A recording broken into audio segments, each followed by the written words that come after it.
Bob's going to have to introduce himself because I'm not sure what his title is. Dineo. Dineo, and you are with AT&T? I work with Kelly. I'm an Executive Director of External Affairs for AT&T Texas, based here in Austin. Excellent. They asked if we could have this as an informal discussion. They're going to tell us some stuff, and then we're open to ask questions, and we'll do that. Great. Thank you so much. Thanks, Linda. Thank you. And, thank you for allowing us to come and meet with y'all today. I've got some notes here. Don't have a big formal speech or anything, but I met last week with Linda and Kathy, and they told me that y'all have some concerns about the cable industry possibly trying to get out of their local franchises early, and to do that, to reopen Senate Bill 5, which was passed by the Texas legislature in 2005. And after just a couple minutes, we realized that we shared a whole lot of common ground because we do share your concerns. And we don't think the bill should be reopened, and we think that the cable companies should honor their existing franchise agreements. Before I forget, I need to give credit where credit's due before I get too farther. About a year ago now, the Texas Municipal League came to us and said they brought this to our attention. They said they were concerned about this. As many of you might recall, the Texas Municipal League was very much involved in the process of passing that bill.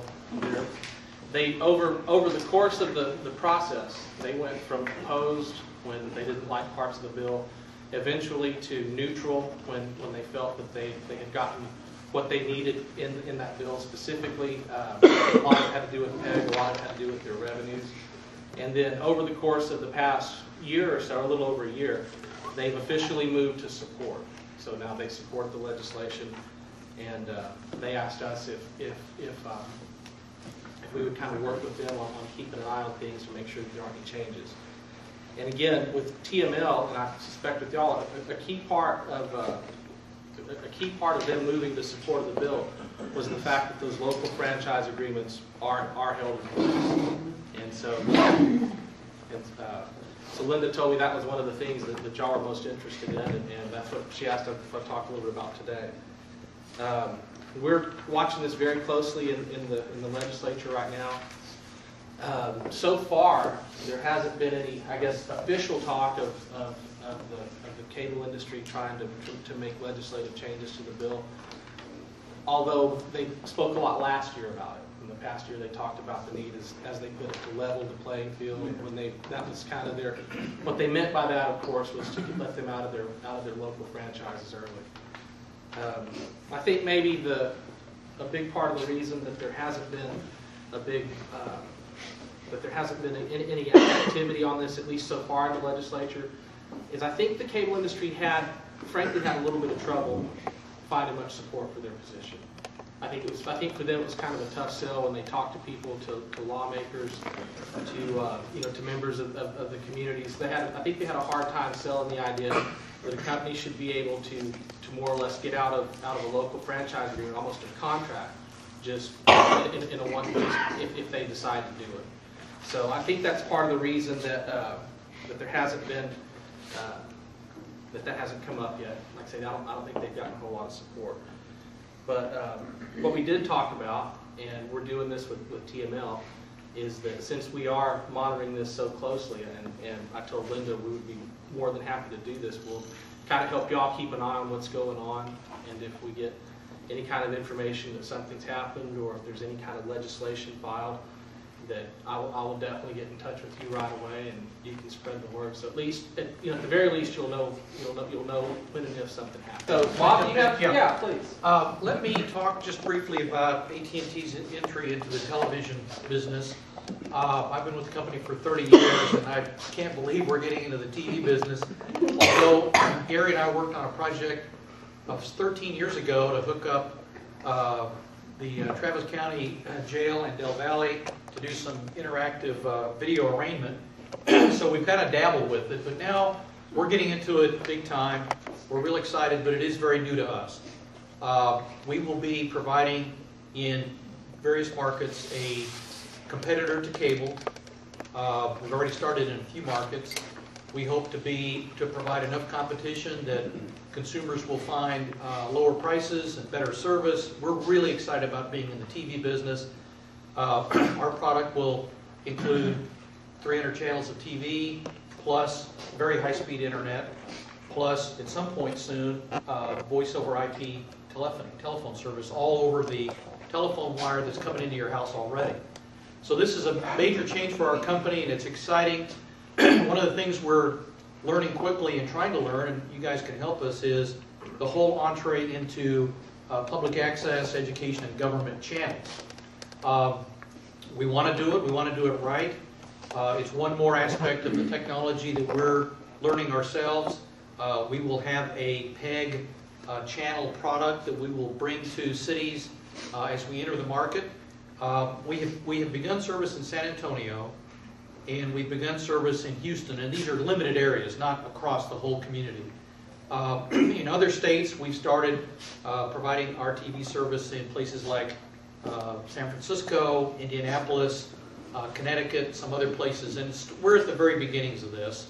As excited as we are about it, we are having to ramp up from zero. So we start with no customers, no name recognition for TV, and a brand new technology, Internet Protocol-based TV, which is all new to us at least, and it's a new technology that no one else is using. Although other companies are doing various forms of this, we're really doing something we feel is unique. So we're starting slow. We're going to add markets as we go. I don't know when we will be able to introduce service here in Austin. I hope it's soon. I know this could be one of the first cities in our national rollout, but it won't be tomorrow, and it may not be till later in the year, but we want to get to Austin. We haven't entered Dallas yet. We need to do that. So we will be adding markets. As we go into a market, we want to provide PEG channels to the folks that already operate those channels. Those that, in fact, the state statute that Kelly referred to out of Senate Bill 5 says when a new entrant, meaning us or anybody that gets into the market now under this state license, when we enter the market, we are to provide the same number of PEG channels that were provided by the incumbent as of the day the bill was passed, which was September 1, 2005. So that's the requirement. We want to do this. We want to do it right. We need to work with you as well as your peers across the country on explaining to you how our PEG channels will work. It'll be different from cable. We think it'll be a really high quality product, and we know that we've got to provide, if we're going to get customers, we need to provide the programming that you all produce as well as all the commercial programming. We need that in our package. We can't compete with others if we don't have the full menu.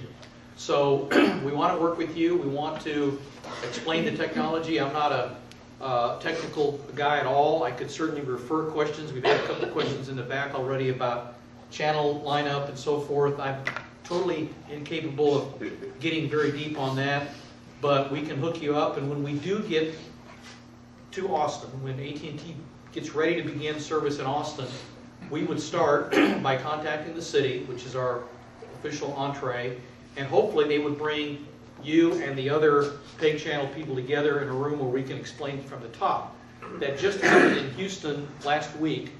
We had a meeting with City of Houston, HISD, Houston Community College, and Media Source, I believe. There he is, right there. Okay, Fred, you were on the call. I was the guy from, yeah, Bob Dugnale. So we tried to kind of present the whole story to all the players at once.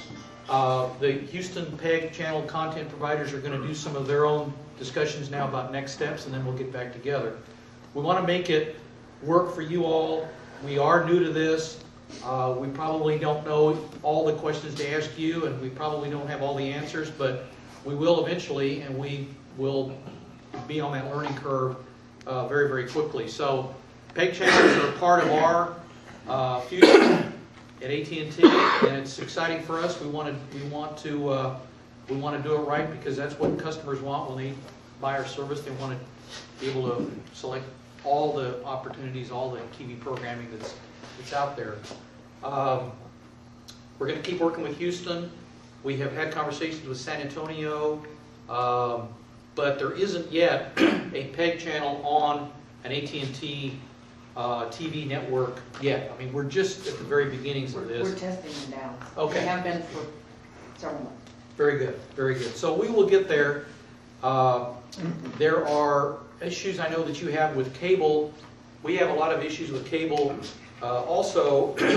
But the way I read it, I'm not an attorney, but the way I read Senate Bill 5, we can discuss this maybe, because maybe there's other ways to look at it. Even though the cable companies in Texas do not have an opt-out provision, they can't walk away from their city franchise to come to this state franchise until their franchise expires, or unless the city agrees to that. But even if they do, even if once they go to that state-issued franchise, the same PEG requirements apply to them that apply to us. So it's not like they would leave that field. They would still have the same requirements. Funding.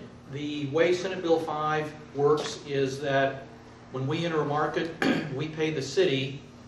Although we get our franchise from the state of Texas at the PUC, we still pay the city, city by city, 5% of gross revenues, and that's defined in Senate Bill 5, exactly what's in there.